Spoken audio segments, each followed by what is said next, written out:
చూసిరావుల్లా ఈ తెలంగాణ రాష్ట్రంలోనైతే రైతులకు ఇలువ లేకుండానే పోతున్నది.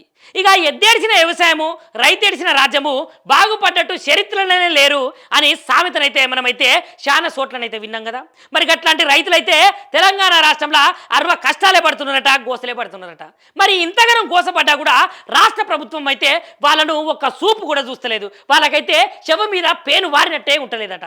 ఇక చూసిరావులా నిర్మల్ జిల్లాలో ఏం జరిగిందంటే అక్కడ ఉన్నటువంటి రహదారి మీదనైతే అందరాకం కూర్చొని మొక్కజొన్న రైతులైతే రాస్తారోక చేసిరులా. మరి చేయకపోతే ఏం చేస్తారు చెప్పుర్రి. మండలంలో ఉన్నటువంటి మొక్కజొన్న కొనుగోలు కేంద్రాలు ఏవైతే ఉన్నాయో తక్షణమే ఏర్పాటు చేయాలి అని చెప్పేసి లక్ష్మణ్ చంద మండలంకు సంబంధించినటువంటి కనకాపూర్ గ్రామం దగ్గరనైతే NH-61 రహదారి మీద రాస్తారోక చేసిరులా.